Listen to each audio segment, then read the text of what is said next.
The Department of Justice's case against former FBI Director James Comey could be in serious jeopardy. The DOJ, admitted Wednesday that the grand jury who indicted Comey was not shown the final version of the indictment. According to The Hill, the admission came under sharp questioning from U.S. District Judge Michael Nachmanoff after several judges overseeing parts of the case had raised concerns about the government's presentation and an apparent discrepancy in the grand jury record. Instead of presenting a new indictment to the full panel after it rejected one of the counts, interim U.S. Attorney Lindsay Halligan gave the grand jury's foreperson an updated version not seen by other grand jurors to sign. Now, Comey was charged in September with making false statements to Congress and obstructing a congressional investigation. It goes back to the testimony he gave regarding the FBI's investigation into possible links between Russia and President Trump's 2016 campaign. But now his team of attorneys is arguing that the indictment should be dismissed entirely because of this error.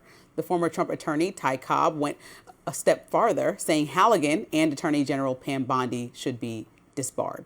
Both Halligan and Bondi should be disbarred. Bondi has twice submitted affirmations to this court about the propriety of Lindsay Halligan's grand jury presentation. She knew this. There's no way she could not have known this, and that's just means that she lied, or that she's equally incompetent, but more likely that she lied. Now that is a mustache. According to Newsweek, the federal judge who's overseeing the case says he can't make a ruling on the matter yet because the issues are too wavy and too complex. If the charges hold up, a trial date has been set for January 5th. So look, if the government can't prove its case, then it should be thrown out. If they make mistakes, it should be thrown off. I'm a civil libertarian. I don't like James Comey and a lot of the things he's done over the years. He's very pompous. He's very arrogant. And I think some of the Trump administration, the perception is they did lawfare to us. Now it's our turn.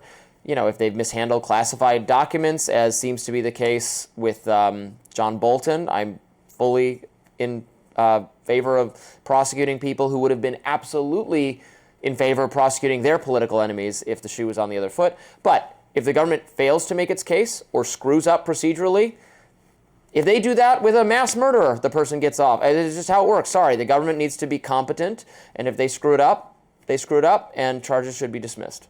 I think this is just That's where I'm going to land on that. Sorry. I think it's adding a ton of fire to this whole idea that this might be a vindictive prosecution. I mean, when we talk about President Trump's former attorney that didn't want to prosecute James Comey in the first place, and then Halligan, an inexperienced prosecutor, coming in and moving forward sloppily so much that people are calling out all the holes in her now presented case is problematic because it was rushed and advised against, and now we're moving forward and the case might just be a wash. I mean, his attorneys are asking them to now dismiss the entire thing. So when we look about the amount of money we're wasting, taxpayer dollars and times, all right, for the president to what's perceived pursue his political enemies just to get you back, I don't think it maybe have been right in the first time. I've said this over and over again. Continuing to prosecute Trump over and over again added fuel to his fire of why he was even reelected. But now the president doing it and using himself as a martyr of the movement of people who get politically motivated attacks against them that lead to prosecution, now doing it to other people is kind of laughable because he's supposed to stop that and be the president that changes that. And, it doesn't mean about being a better person. It means that our government should not be used in those ways. And we see him using it in those ways.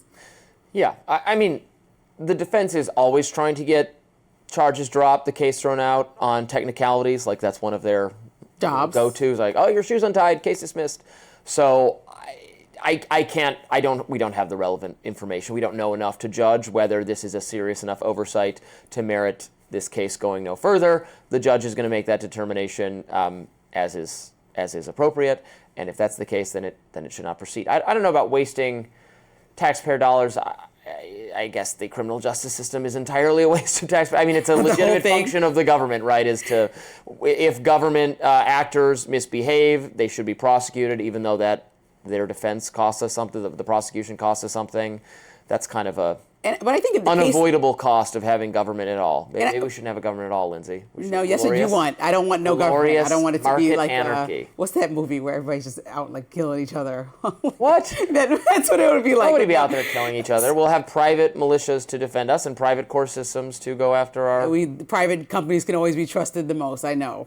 Yeah, they are trusted the most. Not to me. Amazon has a higher approval rating than Congress. Don't ask the people that work in the factories there how they feel. They like it better than they like their congressional representatives. All right, that does it for us on Rising Live. Look out for more exclusive YouTube content coming your way later today, and be sure to like, share, and subscribe to the Hill's YouTube channel so you never miss any content. And for those of you who like to listen while on the go, we're now available anywhere you listen to podcasts. We will see you later.